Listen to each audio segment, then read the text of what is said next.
Hello, and welcome to the Empowerography Podcast. This is a platform created for women's voices to be heard and a place to share their stories, journeys, and successes with the world for the purpose of helping other women who might be on similar journeys. We are empowering women one episode at a time. I'm your host, Brad Walsh, so kick back, grab one of your favorite beverages, and enjoy the stories.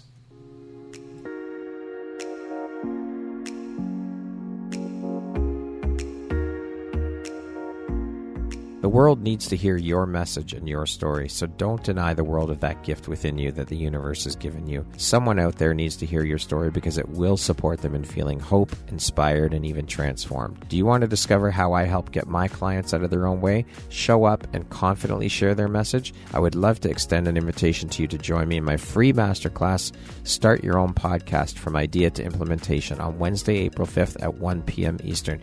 You can find the registry link in the show notes. Hope to see you there. Hello there, Brad Walsh here, your host of the Empowerography Podcast. Today, my guest is Amanda Kostura. She is the owner and founder of Carve Your Own Path. Welcome, Amanda. How are you doing today? I'm doing awesome. Thanks for having me, Brad. It is my honor and my pleasure. I am so excited to have you here. So with that being said, let's jump right in. Can you tell us a little bit about the company and when you founded it? So Carve Your Own Path is a nonprofit mental health organization. We are located in Northeast Ohio, in the Akron area. We can serve most of Ohio and even actually outside of Ohio for different things. We take an inclusive and holistic approach to mental health and wellness. We have a variety of different types of services, from mental health counseling with some specialties in there to Reiki and yoga. And then we also do professional development, employee wellness, more community business type support, and wellness workshops for the community as well. So lots of things happen in there that we can definitely delve into later. Yeah. I love the holistic approach, though, including the Reiki and the more spiritual side of things. I think that's so important, and it's beautiful that you do that. And when did you found the company? When did you start it? Sorry about that. That's we okay. actually just celebrated 5, not just anymore. It's times 5. Wow. But November was 5 years. So Congratulations. 2018. Yeah, thank you very much. Awesome. It was a big milestone. So. Yeah, for sure. Yeah. And so what was the inspiration for you to start your organization and work in the mental health field? Yeah, so I think starting my organization came out of what it comes out of for a lot of people, I'm realizing, that go into entrepreneurship in any sort of way, is I had my own situation of being brought to my knees. I worked in nonprofits and mental health and social service agencies for about 10 years while I was finishing my undergrad in psychology and my master's in social work, and then a few years afterward. And I very quickly realized that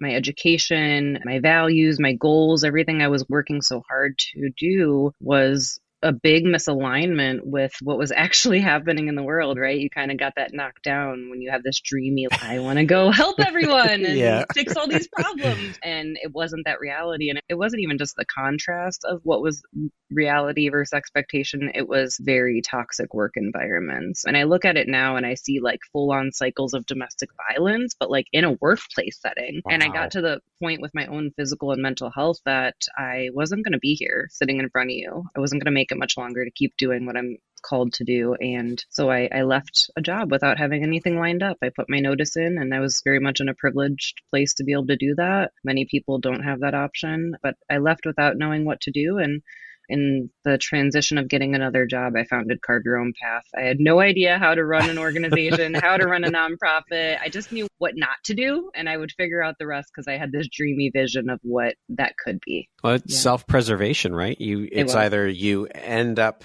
a complete disaster and mess, and as you said, not here talking to me right now, or you preserve and you got to leave. Sometimes you just have to. And understandably, privilege plays a part in that too. But also, I think that if it's mental health or living or money, I mean, you have to put yourself first. It's a tough decision to make for sure. And then, as you said, leaving there and not having a clue how to run an organization, entrepreneurship is probably one of the biggest tests that we will ever go through in life for those who have jumped into the entrepreneurial world. It will stretch you and push you and use muscles you never even knew you had. It is a huge thing to take on. Yeah, absolutely. That and parenthood, I think, are like the two things that test you. And, then, so in this process of, he's almost 2.5. So I also then in this process of learning how to be an entrepreneur and grow this business had a child too. So yes, pulled in all the directions and all the ways. And so I just say, yeah, I just jumped off the cliff and I built the bridge as I went, and I'm still building it today. I'm not sure like what mountain we're getting to next, but we always land on our feet, or if we fall down, we have wonderful support to pick us back up. So beautiful. I love it. So what drives, motivates, and inspires you to keep going and excelling at all that you do, Amanda? Oh, it's such a hard question. There's so much work to do. The initial thing that comes to mind is there's so much work to do. Ideally, I would love to not have this job. I don't want social work to be a necessity. My dream is that everyone is empowered with the skills they need to take care of their bodies and regulate their nervous systems and communicate effectively with each other and take care of themselves and take care of each other and have all the resources they need. And right, an in ideal a perfect world. Right? Yeah. But unfortunately, I don't see that happening anytime soon. So and I know this is probably in your later questions, but I've just always felt that it was in me. I was always the person that people were going to. I was always like, oh, did you know you could get this? I was always like, even as a child, right? Yeah. Like people were coming to me or going to the grocery store. People are like, how are you today? And I'm like, I'm okay. How are you? And they're like, oh, my dog died. And I'm like, okay. Like I was just that person. And I really care and have a deep concern for people and justice and basic human rights and access to resources. And I want everyone to feel capable to care for themselves and meet their needs. Now, I've heard people say that have gotten into the field of mental health work that the work chose them as opposed to them choosing this field of work to get into. Do you feel that way? And if so, why do you feel that way? Yeah, I always say when people ask me this, that I didn't choose social work, chose me. When I originally went to school, I was always fascinated by psychology and sociology and why people interact the way they do. And my own family experiences growing up definitely played into that, wanting to understand why people do the things they do, why they cope the way they do, why they talk and communicate the way they do, or don't for that matter. And so I originally went for psychology, but I very quickly learned that I'm now late diagnosed ADHD. So that's probably part of the purpose, but I did not have another 6 to 8 years in me to go get a doctorate. And when I was looking at programming, it was counseling and social work were the options. And I didn't know anything about social work at that point, but I knew if I went and got this counseling degree and then found myself in front of clients every single day doing counseling and I didn't like it and I hated it, I'm stuck doing that. And I learned you could do that in social work, but you could do a million other things too. So I was like, oh, that's my jam. I don't want to be stuck doing one thing. I'm very eclectic. I'm very multi-passionate. I love being able to do different things, which is great as an entrepreneur as well. So yeah, it was just always a calling for me. It's really funny when we gathered some educational stuff for my ADHD assessment, actually. My mom kept so much because she didn't have much from her childhood, so she kept a lot for me. Right. And even just looking back, there was assignments where on the first day of class, what do you think a teacher should be? And even within that was like, a teacher should treat everyone fairly, no matter what what they look like. It was just like in me from the start, from 6, 7, 8 years old. Now, being a champion and an advocate for mental health, why is this cause so personally important to you? And why have you decided to make this your personal mission? I just think we do people a disservice. We put people in school for 12 years or so or beyond, and at no point is anyone ever taught about their body and their nervous system and trauma and stress and how it's stored in the body and how that comes out. And people could be the name of your podcast, like we could be empowering people so much more.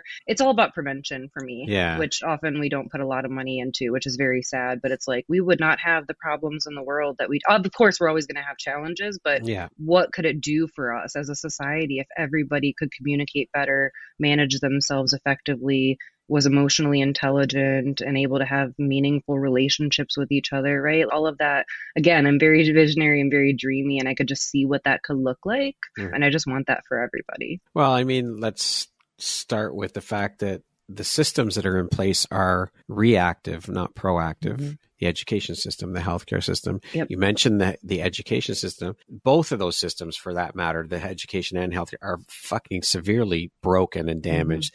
I think that they both need to be burned to the ground and started over again because we're not doing things correctly. We're not in the school system, in the education system. We should be incorporating wellness and meditation and all of these things for the children from a young age. What the system does now is teaches kids to memorize and regurgitate. That's it. And the skills that they're taking out of school, what good are they? They're not useful. It's interesting because I heard someone say this the other day that we have to stop saying the systems are broken because they're actually working just fine the way Well, that they yes. were. They were the way that they were intended Yes. to be. Yes. We kind of forget that Very the true. current school system was set up during the industrial time when By the Rockefellers. we were wanting to create producers and workers. And so, of course, if you're taught to just sit and listen and do what you're told for an 8-hour day, then that's what's going to produce good workers. And actually, it's ironic that we're having this interview today because I'm involved in our local educational service center. They're kind of in charge of all of the school districts. Yeah. And we're working on a wellness playbook for the educators for the whole district to be able to implement. And they don't have time. Some of them want to do these things. They're like, oh yeah, meditation. They don't have time on top of the memorization, the standards they have to meet, all of those things to do it. And it's interesting. There's a really wonderful book called Mark Brackett is the author, Permission to Feel. Okay. And he actually talks about research about the education system. And it's so funny. We know this as mental health professionals and other researchers that when your stress brain is online, your thinking brain is not. So if you were not teaching kids how to regulate themselves and stay regulated, then nothing that they're taking in that's so important to you is going to land anywhere. Yeah. And then you're frustrated when you see behaviors and when you're not meeting the test score, right? And it's, hello, we're missing. This needs to be the priority and the rest will come naturally. Yes. Things need to change. They do. Absolutely. Because the old system, yes, as you mentioned, yes, it is working fine because that's how it was set up. But no, we have changed and evolved as a human race and we want more and we want different.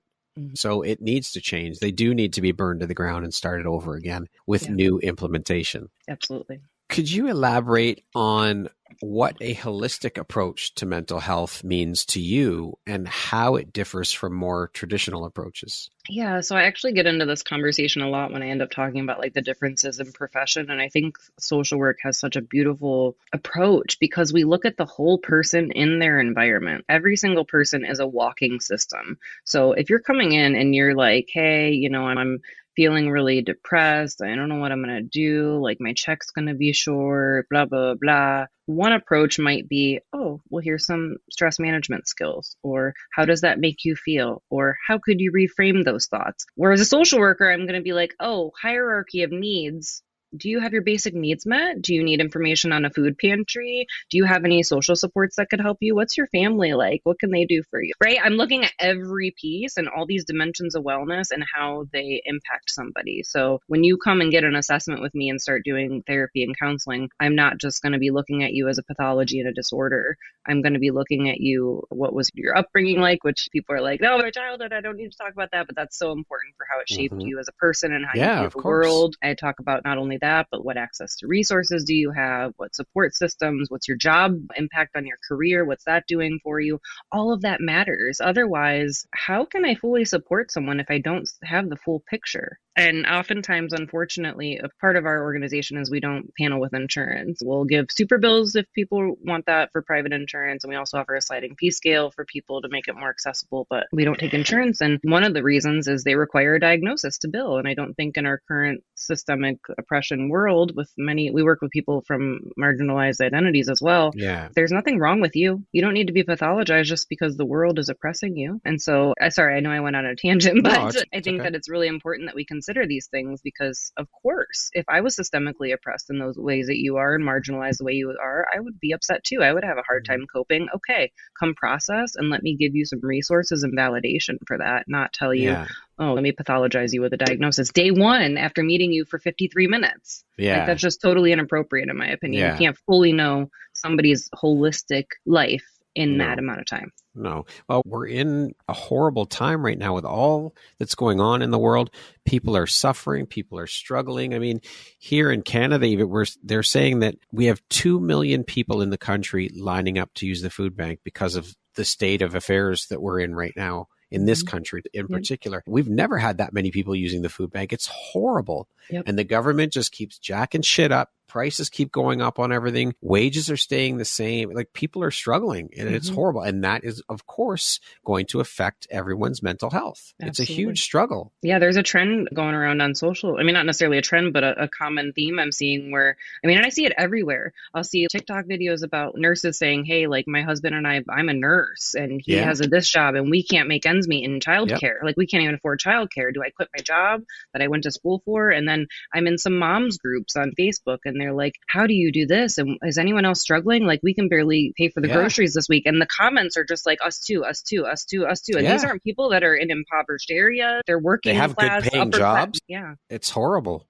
Horrible. How do you collaborate with mental health professionals, holistic practitioners, and other experts to create a well-rounded support system for individuals in need?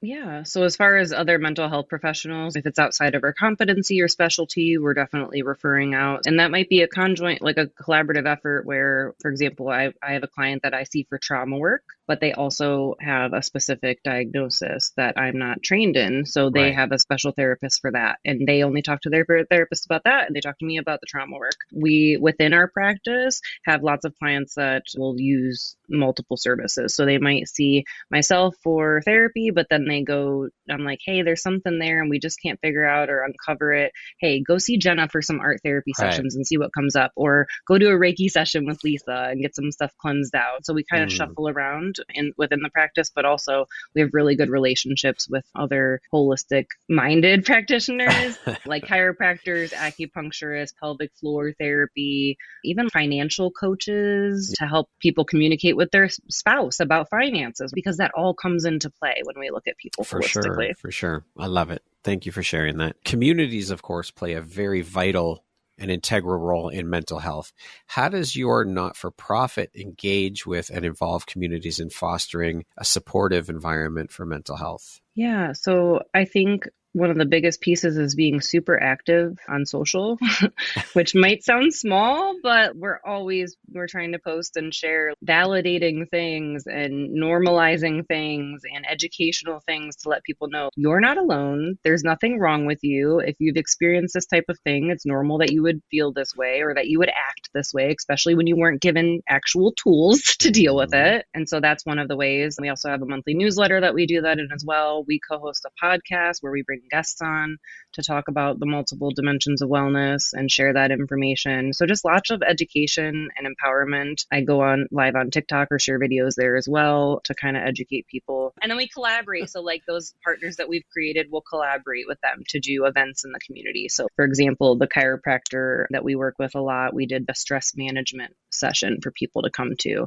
And they got to get a presentation from me about that, but then they also got to do signups for a 10-minute Reiki session or a 10-minute chair massage type thing. So we're always out in the community sharing that. We do a lot of events, community events, employee wellness fairs at different organizations, things like that. Love it. Nonprofits, of course, often face financial challenges. How do you navigate those challenges, ensuring the sustainability of your programs and services? This is such a fun question. And I say that with all the sarcasm in my voice. Yes. So in the first few years, again, I didn't know what I didn't know, and I only had the experience I did. So for the first couple years, we really functioned only on fee for service. We didn't have any other income streams, or there was me and my husband putting our own money into the business, but no other donors or grants or anything like that. And in the last couple years, we had a consultant come in and do a full case statement of need and strategic plan. And part of our strategic plan is to diversify our funding streams. So we were awarded our very first grant. Congratulations. At the end of last year that we will implement this year. And we are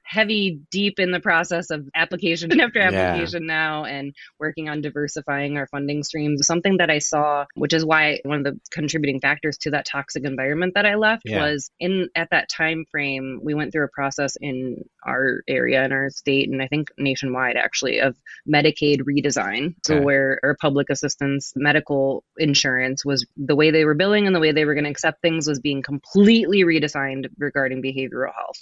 And that organization panicked.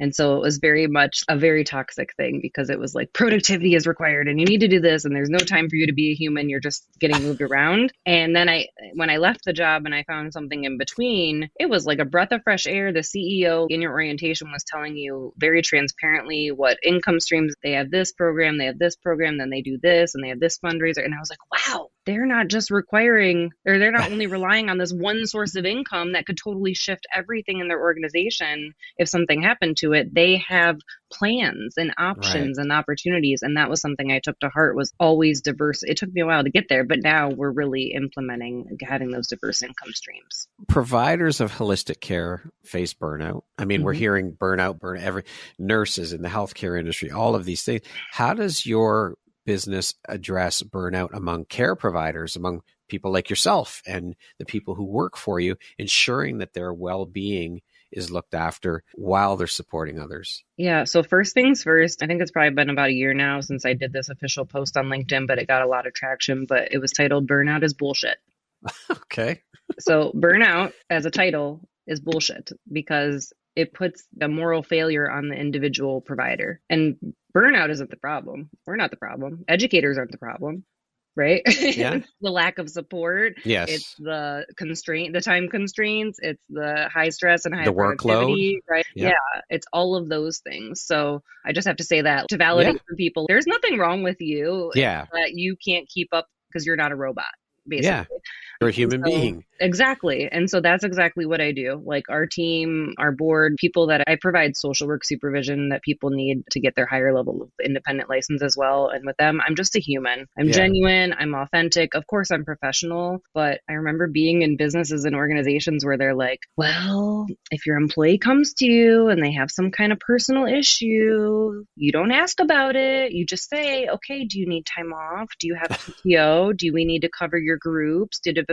No. Are you okay? Wow, that's really heavy. Are you okay? Yeah. What support do you need? And so I'm a human in that way. And I'm just very transparent. I share, not like I'm like, oh my God, like I'm not coming to them for a therapy session, but I let them know, hey, I'm really sorry. Things got thrown off this morning with the kiddo and I'm not going to I'm just a little more transparent and authentic and genuine. And they've told me that they appreciate that because it's very much a humble approach. You're human. I'm human. We see each other. And we don't have any issues. That's part of the problem in corporate. That's part of the problem in corporate is you have to invest time in your employees. And I spoke about this yesterday. It was a discovery call, and we talked about corporations and how I can't wrap my head around the fact that a lot of corporations still have not figured this out. And it's such a simple thing that if you treat your employees with respect, if you're authentic with them, if you're transparent with them, and you listen to them, that is going to increase and encourage productivity in your employees. They're going to want to work that much harder for you, put in the work, and stay. You'll have longevity. It won't be a revolving door at the company. It's such a simple concept, yet these corporations have such a hard time grasping it. And I can't for the life of me wrap my head around why they haven't figured it out. Yep. It's simple. It really is simple when you think about it. Be kind. It's a common human decency trait. Be kind to the people you surround yourself with, period. Whether that be employees, friends, whatever it is, just be kind. It doesn't cost you anything to do it. It's not going to affect your productivity. It's not going to affect your bottom line. Actually, it will if you are kind. It will affect your bottom line because your employees will work harder for you. I don't get it. And it goes right back to the dysregulation. Even if you aren't seeing it externally, if people are stressed, if people don't feel appreciated, if people are always on edge wondering when their boss is going to yell at them about the next thing, they're dysregulated and they can't, when you're in your stress response in the back of your brain, the logical thinking, rational brain, problem solving, all of those things is offline. They can't be plugged in at the same time. So that's where you'll start having issues. And instead of saying, hey, I noticed some challenges. Are you okay? Is there any other support you need? They'll come in and be like, here's a written warning. Yeah. Oh, did it again? Okay, here's this. Okay, now you're suspended or whatever. An action plan. You're put on a performance improvement program or whatever the fuck it is. And we even had a friend of mine who worked at the same corporation I did. He was struggling with anxiety. And so when he felt that coming up, he would just go to a quiet meeting room and sit there. Management found out about it, got pissed off, blah, blah, blah. He had to go to HR. Eventually, he ended up getting let go. And all because he was looking after himself. Yet this company preached people first as one of their values and mottos. Bullshit, people first. You don't give a shit. All you care about is the bottom line. It's mind-boggling. I cannot understand why companies have not grasped this concept. It's very simple. And it's interesting because it's always like the HR legal, like risk management. But it's like, if you're looking at it risk management wise, this also makes sense this way. So I'm like, even what is your, I don't even understand. Like it doesn't fit into that black and white of because they sue us or whatever it is. So it's mind boggling. And and like specifically to our profession, I didn't mean to cut you off, but just like another research backed support of this is I talk a lot about, I say things that HR people don't like. And I do a continuing education training on relational supervision and like actually having these relationships with your supervisees. And the research in our profession of mental health counseling, that type of thing, shows that when you're more transparent, when you're open, when you're honest, your supervisees are going to feel safe to come to you and say, hey, this thing's happening. If they don't feel like they can approach you, your ethical issues can snowball. And before you know it, you have some risk thing to deal with because they didn't feel safe enough to come to you. Just like a parent. If a kid doesn't feel safe to come to you about things, they're going to hide it and it's going to get worse. Exactly. A good leader has an open door policy and lets their staff know that you can come to me with anything. Yep. And we'll talk it out. We'll figure a way to make things work. We could do a whole episode on this. I'll come back another time about that. Yeah. And working with people who are dealing with mental health, I'm curious, have you seen a notable shift in mental health and bringing it to the forefront or getting more exposure for the issues of mental health from when you first started in this industry to where we are now? Yes and no. Yes and no. So I think globally, corporations and bigger business are kind of performatively acting in that way, just like the people first, but they're not actually embodying it. Like their employee assistance programs are like, yeah, you get 4 sessions with a counselor and it's, I just developed rapport in 4 sessions. What would you like me to do in that? And so I think that's a problem, but I do think Gen Z and whatever is below them, because I can't keep up with all the generations, but working with them therapeutically is, and seeing their advocacy on social media, that is where I see the change happening. They will very openly be like, oh yeah, me and my friends were talking about our therapists and then I was letting them know. And I've seen a shift in people seeking services where they would previously call and it was kind of like oh yeah, I don't know, I think I'm kind of depressed. It was like this hush, they still weren't confident in it type thing. And now we get people calling and I'm like, okay, what are you wanting to be seen for? And they're like, well, I was doing some shadow work and I realized that the relationship with my mom from blah, blah, blah was blah, blah, blah. And I thought I might need to get extra support with that. So I wanted to get counseling now. They're very like insightful. They have strong boundaries. They're not willing to take the crap. So in that light, I think our younger generation is really propelling mental health awareness forward and not willing to just hide that anymore. They're overlooking at the older generation just taking it. They're like, no, we're not doing that. And it's a beautiful thing to see. It was swept under the rug. I mean, the awareness is nowhere near where it should be. We still have a long way to go and a lot of work to do. But maybe in some cultures, it's still swept under the rug because it's frowned upon, it's shameful, it's a dirty secret, all of those things. Why do you think that is? And how do we find a way forward and make bigger strides to bring more awareness around it? I think, again, I'm seeing it more in millennials and under are doing the work, and it kind of comes into, they're breaking those generational bonds and patterns. And so I think just naturally that's kind of coming undone. But you're right, there is a cultural component where it's still, we're not really going to talk about that. So I try to get away from mental, it is under mental health, but sometimes I try to get away from it being under the category of mental health and just being like, hey, you're a human, you're going to experience these things. Let's empower you on how to manage them so that you can live a healthy and fulfilled life and you can thrive rather than being in survival mode all the time. So I don't know if that answers the question. But I think conversation is a huge piece too. We need to talk more about it. People still aren't comfortable. They're more comfortable than they were for sure, but they're still not fully comfortable talking about it for the most part overall, I think. That overarching view. Yeah, and I think just statistically and what I see anecdotally is men are talking about it more, which is really good to see. We really need that. I think it still is more stigmatized in men. They're, oh, I don't want to feel weak or whatever that is, but that is what we need. We need cis hetero white men normalizing and talking about it's okay to feel your feels. Not only okay, it's necessary. Yeah. It's okay to cry. It's not only okay, it's necessary to release that stress from your body. Now we're getting into a whole other topic where we're talking about conditioning because boys are brought up to not show their feelings. It's not okay to cry. Stop acting like a little girl. Put on your big boy pants. All of these things, right? That needs to shift. So that starts with new parents educating their boys specifically that it is okay to share your feelings and to show your feelings so that they just grow up knowing that's just who they are. It's second nature. It just becomes part of who they are. It's a big thing. But the conversation piece is also a big part of that, because we need to talk about this stuff, and you shine a light on things by talking about them, having the conversations. As difficult as some of them may be, we need to talk about them, because if we don't talk about them, nothing's going to change. Yeah. Conversation is the catalyst for change, and we need to implement that in all areas, in everything. But here, what we're talking about now, we got to stop sweeping it under the rug. We have to have the conversations about it. And it's amazing what can be done. Like I said, my son's almost 2.5. He has consistently, since about 18 months is when we kind of started implementing, oh, you're getting super overwhelmed, because meltdowns started to happen then, right? Yeah. Meltdown, quote unquote. No, they're dysregulated. They're having lots of big feels in a tiny body. Valid. So we started, let's use your breath to calm your body. And now he's at the point where he just does it on his own. He was playing with Legos that are too small for his age, but he loves them. Yeah. And he was getting really frustrated trying to put them in there. And he was like, oh, I can't do it. And I said, oh, bud, I think you can. Maybe we just need to calm your body. And he goes, and then I watched him, and he kept playing, and he got frustrated again a couple more times. And I did not have to intervene, because he was like, and then try it again. And now he'll notice it in parents, and he'll notice it in me and my husband, and say, Daddy, take a breath. Or like, but this talks to this education piece too, having it in the schools, teaching the children from a young age. It starts at home, of course, but also in the schools, continue that at school, so that they know. Do you need a hug? I love it. Yeah. And then like yesterday, he came up to me, and he would come running out, and he was smiling because I taught him how he really loves hugs. And I said, did you know that you can give yourself a hug anytime if nobody's around you really need a hug?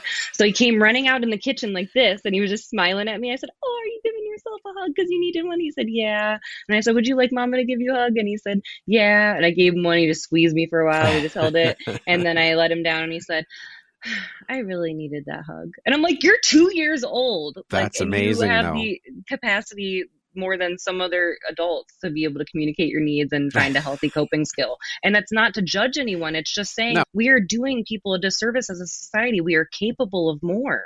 And we are worth more than what we're offering right now. For sure. What do you think is one of the biggest roadblocks or hurdles that is preventing us from shining a brighter light onto the problem and getting more assistance and awareness around it? Patriarchy, capitalism. Okay. Honestly, that's my answer. Yeah. No, that's okay. We live in a society that's the rugged individual. Hustle culture, bullshit. Hustle, productivity based, worry about yourself, always be on, always be achieving, always be producing, or you're not worth anything if you're not achieving or producing. I mean, we're a pack species.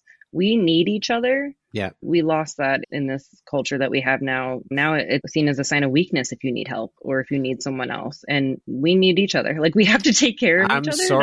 I'm sorry. We cannot do this thing called life alone. And I say this I've been saying this for so long now that we've lost that sense of community. Mm-hmm. I think back to when I was a kid, and my mom babysat the children. Parents dropped their kids off to, here you go, can you watch my kids for the day? Or can you watch them for a little? I got to go do something. People spoke with their neighbors. People knew their neighbors. This is where it starts, is with community. And I think about now, and I look around my neighborhood where I live, and neighbors don't even fucking talk to each other. They walk with their heads down. That's it. It's horrible. We need to get back to that. We've lost that. And this was long before COVID.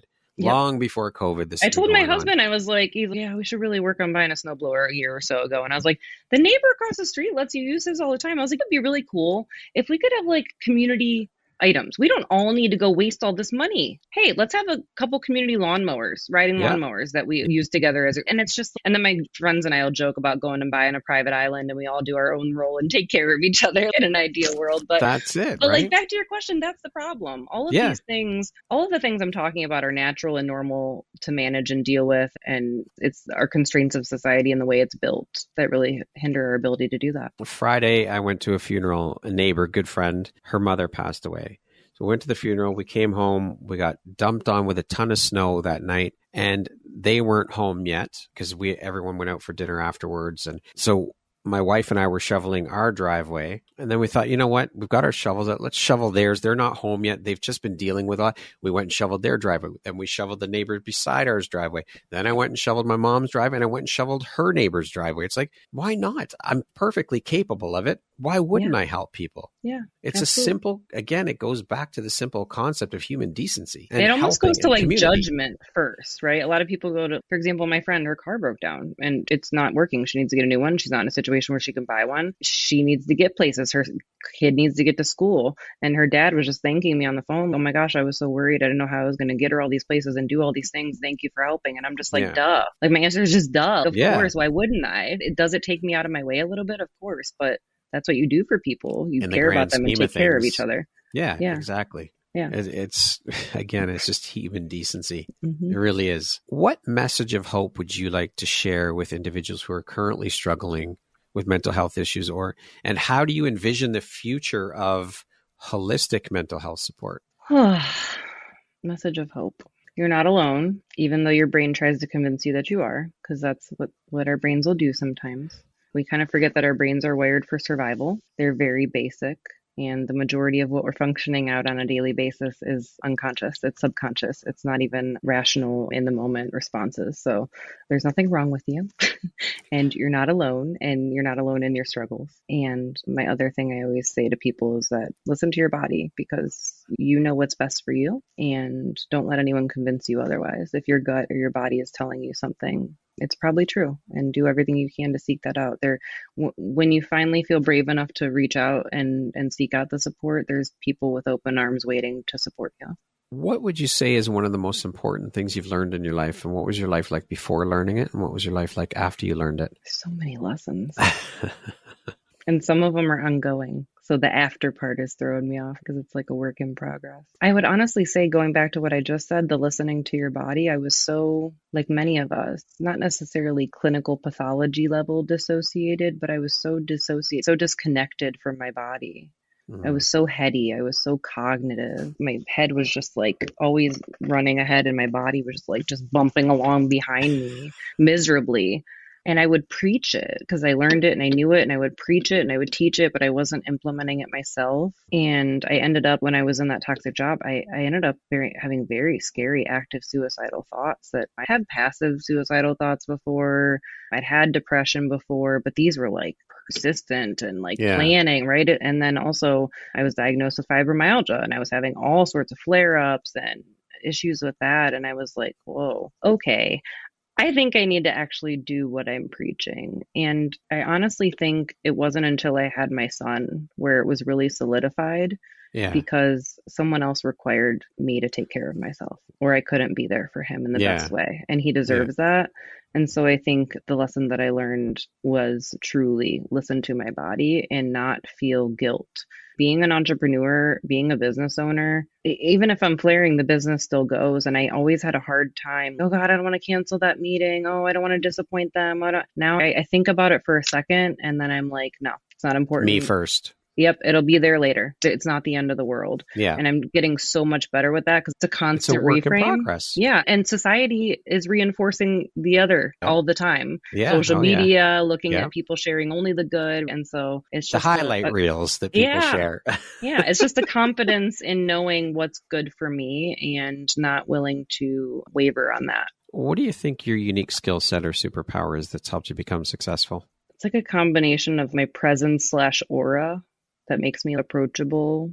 Some of these things are like kind of, oh yeah, duh, you're in a therapist role. Of course you should be these things, but being non-judgmental and validating and normalizing people, it's interesting because I get a lot of my people that I supervise are like, oh, what interventions do you use? Or what's your blah, blah, blah. Oh, what's your training? What's this? I'm like, honestly, out of all the things, the most that I do in counseling and with all the things, even in my personal life, the most things that I do is basic psychoeducation, giving you tools and information you didn't know and should have, and validating and normalizing your experiences. Of course, you have a hard time communicating in your marital relationship. This was your example you were given as a child.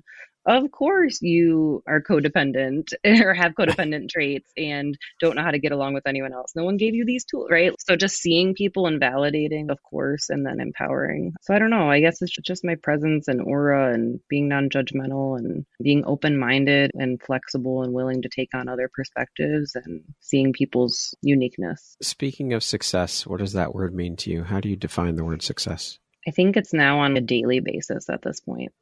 I can look at things long term. For the success of our organization, we're going to work on these long term strategic goals, of course, but it's more on a daily basis for me, how I feel about myself and how I'm able to regulate myself and fully experience things rather than being, like I said, disconnected, dissociated from them. Being fully present, recognizing when I'm dysregulated, calming myself down. That's success for me. It's on the personal level and it's on a day-to-day level. What aspect of your personality do you think has been the most helpful in your career? Probably some of the things I just mentioned, that non-judgmentalness, passion and fierceness. Once you get me on my soapbox, which podcasts do often, you're going to see that stuff come out of me, and I don't waver in it. I'm willing to say things that might make people feel uncomfortable. Mm-hmm. I'm willing to go against the grain. I'm willing to be the elephant in the room. Yeah, I think those things have really helped me, especially in advocating for people. Yeah. What was a turning point in your life, and how did that affect you? Leaving that job. Coming to that point with my physical and mental health was the biggest turning point. I mean, I was raised by a single mom who always taught me never rely on a man. And we taught our daughters that as well. Yep. And so when I found myself in this position of, I came home, he's my husband now of 4.5 years, but when originally, I think we were together 2 months, maybe. And I came home and I was like, I can't do this anymore. I'm going to die. I foresee my death if I stay here. And he's quit. I can cover the bills. You'll get something else. And I looked at him like he was crazy. A, because I've never had that level of support in my life from somebody other than my parents. And B, because I'm not relying on you. You're a man. I don't know you. I take care of myself. We just got together. What do you mean you can pay the bills until I get another job, right? And I just laughed it off. And then the next morning I went and sat at my desk and had just this knowing come over me. It's now or never. Yeah. You have to do this or you're not going to be able to keep doing what you're called to do. And I did that. So I took a chance. I was very bold. I did something that I thought I would never do, but here we are 5 years later. My gut instinct felt, that's what I mean about trust yourself and trust your body and trust your intuitions. Like my gut knew, even though this is against what you've been told, this is okay. This is going to be all right. And so that was the biggest turning point for my life, was taking back my power and not letting someone else decide how the rest of my life was going to be, really. Yeah. Who in your life has had the biggest impact on you and why? My mom, for sure. I'm sure parents are probably a pretty common one, but she was just a superhero. She had me and my brother. She found a way to go back to school at the career center, and while having me in daycare, like there at the center, and getting her certificate so she could get a good job in the medical field, and just seeing her accomplish and do all the things she did. And even though we were maybe getting some public assistance benefits, or maybe we had a housing voucher or something, like, I didn't know any of that. She was very humble and all of that, and never let anyone know that we were struggling, but she was always there to get our needs met. And she's the one that really taught me, because she worked in the medical field. She's, no, I tell my patients, and I will tell you, you listen to your body. You do not let that professional tell you that there's nothing wrong with you. If there's something going on, you find someone that believes you. And so that's really carried with me as well. What does the word empowerment mean to you? Equipping someone with the skills they need to thrive. What is an unexpected occurrence or blessing in your life that you're grateful for? My son. My mom joked saying, oh, I have a career daughter, because I always said, I don't want kids. I have too much work to do. I have too much work to do. I don't want to have kids. And when we got together and got married, I mean, he was fine with that. Like, both of us were like, yeah, we're career driven. We're doing all our things. And then my kid had a different plan. He needed to be here to teach us some more lessons. So. Okay, we're going to jump into a little rapid fire section here. So the next grouping of questions just be 1, 2, 3, 4-word answer type thing. Okay. Yep. How would you describe yourself in one word? Rapid fire, as I think about an answer. Persistent. If you could teach the world one thing, what would it be? How to regulate their nervous system. If you could be remembered for one thing, what would it be? Empowering people. What is one thing you love about yourself that is not related to your physical appearance? My perseverance and my refusal to give up. What is one thing you want but cannot buy with money? One thing, Brad. One thing in the current tumultuous world. Collective community, collective support, collective validation. If you had a theme song that played every time you walked into a room, what would that song be? I'm just hearing There She Goes in my head, so that's it. I think that's the title of the song. There she goes again. Yeah. That concludes our rapid fire section. Now back to our regularly scheduled program. What is your why? It's just innate. I don't even know if I could encapsulate it in words. It's just a calling. It's something I feel required to do. Yeah. It's my purpose. That's the best way I can describe it, is just a knowing. It's a beautiful feeling. Mm-hmm. It really is. If you could step into my shoes, what would you have asked yourself that I didn't ask you? Man, you asked a lot of really good questions. Thank you. I don't know. I received that. Yeah, I don't know if there is anything outside of that. I think you asked a lot of good ones. If you had the opportunity to sit down and have a 1-hour conversation with one woman, any woman in the world, who would it be and why? Gosh, that's such a good question. There's too many powerful, influential women I would want to sit down with. It's funny when you hear someone say there's so many to choose from. It's okay. Well, if there's so many to choose, should be easy to pick one, but it's not. It would probably be a really powerful civil rights movement. MLK's wife, who I'm blanking on her name right now, Coretta King. Yes, Coretta Scott King. Or I can't remember her name at the moment because you asked me a direct question, my mind goes blank. But one of the influential people of the LGBTQ movement, someone in a social justice type role. Yeah. If you could go back and give your younger self one piece of advice, what would that piece of advice be? I'd give so many pieces. Would they be taken? No, because my instinct is none of this matters right now. Like all the things you're worrying about with the school and all of the drama and that's not important. But maybe something like trust yourself or listen to your body or something like that. Or I would have empowered myself to be able to regulate my emotions and effectively communicate. That would have been helpful. Lastly, Amanda, if you were to deliver your last 30-second speech to the world, your tribe, your corner of the world, your people, what would that last 30 seconds sound like? What words of wisdom would you impart? I'd probably just try to throw in my little psychoeducational of, hey, this is what's happening in your body when stress happens, and this is how you deal with that so you don't feel miserable. Like I would probably use that 30 seconds as a little opportunity to be like, here, take this, be empowered. Amanda, thank you so very much for taking and making the time to be here with me today. It's been an absolute pleasure having the opportunity to sit down and share in your story, your journey, and the beautiful light you put out into the world through all the work you're doing and all the people you're helping. I appreciate you, and I'm grateful to have you as a member of the Empowerography community. Thank you. Thank you. Appreciate you having me and asking such great questions. Once again, my name is Brad Walsh, host of your Empowerography podcast. Today, my guest has been Amanda Kostura. She's the owner and founder of Carve Your Own Path. Thank you so much, Amanda. I hope you have a wonderful rest of your day. Thanks, Brad. Same to you.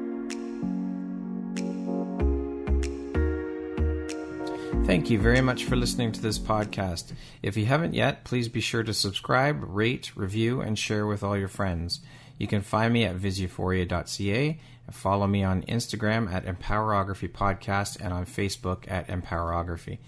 Please join me next time for another inspirational story from yet another amazing woman.